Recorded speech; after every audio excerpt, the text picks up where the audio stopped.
Hello, my name is Derek Smith. I have over 20 years as a government federal special agent, and now I bring that experience to you at home in my Special Agent Combatives program.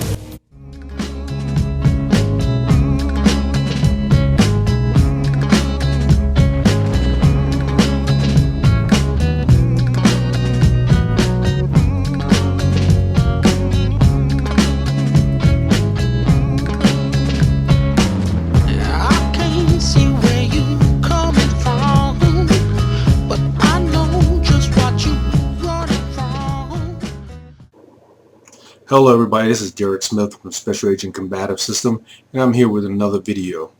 So yesterday, or in my last video, I mentioned something about people being unaware, not being aware of their surroundings.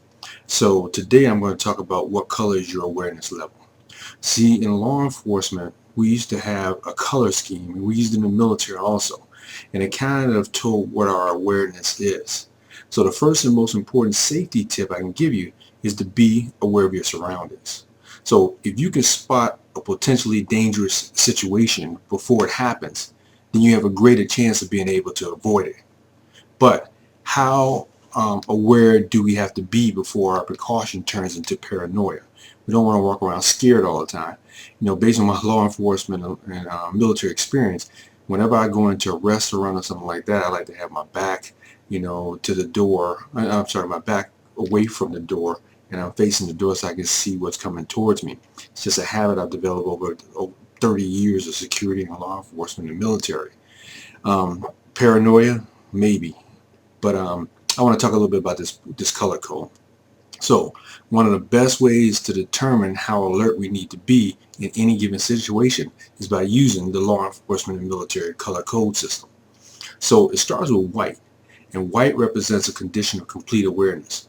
And I think I called in my last video a mouth breather. Walk around, don't know what's going on, that type of thing. So you might be sitting at a traffic light, for instance, so absorbed in checking your emails or checking your text messages or whatever it may be that you fail to see when the light turns green. That's condition white. So your attention is refocused only when somebody behind you honks their horn. Now, while this may not be particularly dangerous, you may fail to notice any potential threats that's approaching you. Somebody could be walking up to the side of your car, yanking on your door to yank you out and steal your car, jack your car from you. So the advent of these smartphones and things like that has increased the number of people who perpetually walk around unaware of what surrounds them at all. You know, people walk on the street, they bump into you. I mean, phones are just taking over their lives. So this dramatically increases your chances of being taken by surprise and being attacked. I see people every day on the street that I can easily take down because they're not paying attention at all. The next is condition yellow. Yellow represents an awareness of your surroundings and acknowledgement of what is occurring around you. So you are kind of aware of what's happening. You're kind of seeing what's happening around you. I call it a relaxed alertness. So this is the ideal state for you to be in at all times. In this state, you're aware and you prepare to deal with any potential danger. Now, it's important for you to shift into this level of alertness anytime you enter some type of danger zone, a zone that could be dangerous. Now, danger zones are defined as any place where a potential attack is more likely to occur. So if you're in a parking lot, even during the day, that's a top danger zone. Somebody can come out of nowhere.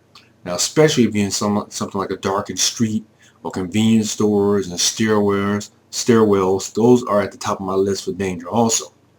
Now, danger zones can also include going to certain events. Like if you're on your first date with somebody that you really don't know, if you're a woman, or if you're out on a night out in the town with your friends in some place you don't know about, then you need to be in condition yellow. Now, the next one is orange. Now, this color represents our state of awareness when a potential threat has actually been perceived. Now, it is a heightened sense of awareness. You know, the hairs on the back of your neck is now standing up. Now, there may not be an actual threat, but if you perceive one, you have to be ready to respond to it immediately. So your awareness level will not return to yellow until that threatening situation has actually been resolved or you're out of that situation. Now, the final one is condition red.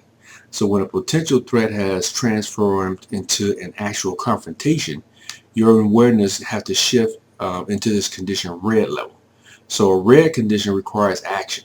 This is when in law enforcement we got our weapons drawn, our weapons are out, and we're ready to take action. Okay, you may not be able to predict the outcome of what's going to happen, but you can predict with some accuracy what your response is going to be because you practice it.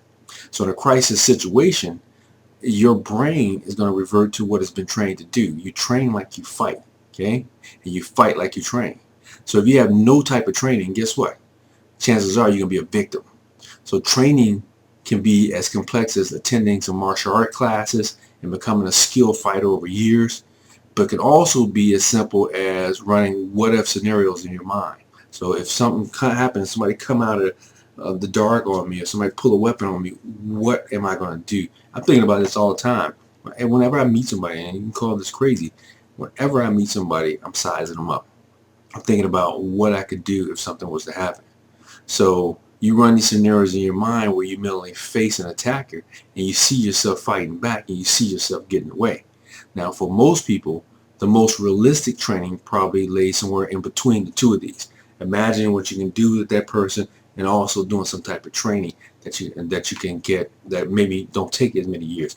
Everybody don't have the time or even the desire to train for years and years and years to what it takes to get black belt, or like me, multiple black belts. You know, it takes a long time and it takes a lot of dedication to do that.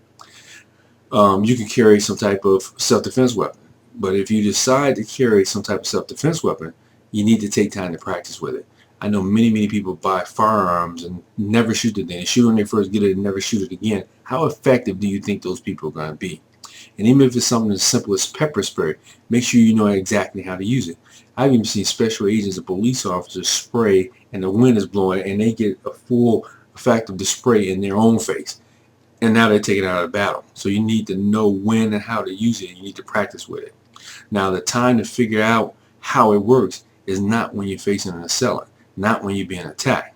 You have the best chance of avoiding or surviving a confrontation if you stay and you live in that condition yellow state rather than being around in that white state with your texting or your phone or whatever. I can't stand pulling up next to a car and seeing somebody sitting there, the light is changing, it's texting away.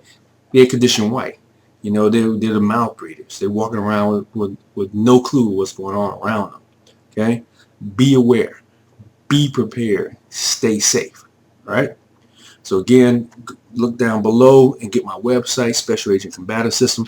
Take a look at my DVDs. If you don't have the time to train at a school all the time, then consider picking up my DVDs where you can learn some easy techniques that may save your life.